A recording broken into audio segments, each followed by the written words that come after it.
Hello guys, back to my channel. अल्हम्दुलिल्लाह आप खैरियत से होंगे और मैं भी खैरियत से हूँ। जैसा कि मैं आपको बता रही हूँ, मैं कुछ दिन से ब्लॉग नहीं बना रही थी, इसलिए कि मैं बहुत डिप्रेशन में थी मेरे पापा के इंतकाल के बाद। उसके बाद से मैं थोड़ी डिप्रेशन से बाहर आई तो लोगों ने तकलीफ़ देना शुरू कर दी कि कभी किसी बात पे, कभी किसी बात पे। वो अपने गैर नहीं होते, वो अपने होते हैं, जो अपने डिप्रेशन में ले जाने के लिए फेंकते हैं दूसरे को। वो ये नहीं सोचते कि हम समझते हैं कि माँ बाप के मरने के बाद गैर या रिश्तेदार है ना, डिप्रेशन में लोगों को डाल देते हैं।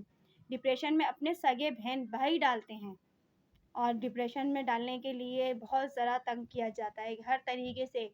जायदाद के मामले में, हर चीज़, किसी ना किसी के मामले में तंग किया जाता है कि कभी ये चीज़, कभी वो चीज़, कभी ये चीज़, कभी वो चीज़, कि उसमें अपने हक जताए जाते हैं सब। तो मुझे कुछ समझ में नहीं आता कि माँ बाप के मरने के बाद ऐसी क्यों बातें निकल आती हैं कि माँ बाप मर जाते हैं तो क्यों ऐसे बहन भाई बातें उठाते हैं कि इस तरीके से कि बहनें बहन की नहीं होती, भाई बहन भाई के नहीं होते। तो क्यों होता है ऐसा? ऐसा क्या चक्कर है? मुझे कुछ समझ में नहीं आ रहा। मैं इस बात पे सोच रही हूँ, सोच सोच के मेरा दिमाग ख़राब हुआ हुआ है। रातों की नींद उड़ गई है कि किसी की मजबूरी से कोई किस तरीके से कैसे फ़ायदा उठाता है कि अम्मी अब्बू के बाद कोई कुछ नहीं होता। अम्मी अब्बू ही सब कुछ होते हैं। अम्मी अब्बू के बाद बहन भाई नहीं होते। कि मुझे ये बताएं कि बहन भाई क्या होते हैं। मुझे कोई बात समझ में नहीं आ रही।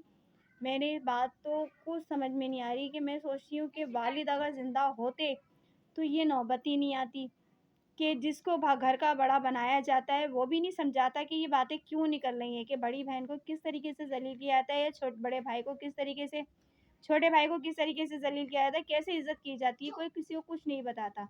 अगर बताया जाए, समझाया जाए तो ये घर जन्नत बन जाएगा। फिर इस तरीके से बोला जाता है कि हमें 2 मिनट में ज़लील कर दिया जाता है, 2 मिनट में इस तरीके से कह दिया जाता है आपकी ज़बान अच्छी नहीं है, आपका ये अच्छा नहीं है। तो आप ये बताएँ कि आपकी क्या चीज़ अच्छी है, आपका कौन-सा इख़लाक़ अच्छा है कि किस तरीके से आप परेशान कर रहे हैं दूसरे को? नहीं, आप बताएँ, मुझे कुछ समझाएँ कि कोई किसी की गुर्बत से क्यों फ़ायदा उठाता है? मुझे समझाएँगे आप? मुझे कुछ लाइक करें, शेयर कीजिए, सब्सक्राइब कीजिए। मुझे कमेंट में बताएँ कि वालिद के और वालिदा के मरने के बाद इस तरीके से कि लोग कहते हैं कि रिश्तेदारों पे उँगलियाँ उठाते हैं, रिश्तेदार नहीं, अपने बहन-भाई एक-दूसरे को डसते हैं। अपने बहन-भाई आपस में एक-दूसरे को डस के खा जाते हैं। रिश्तेदार तो बहुत दूर की बात है, आस-पड़ोस के लोग तो बहुत दूर की बात है, अपने ही खा जाते हैं एक-दूसरे को। मुझे लाइक कीजिएगा, शेयर कीजिएगा, सब्सक्राइब कीजिएगा, मुझे बताइएगा कि इस मसले का हल क्या है। अल्लाह हाफ़िज़।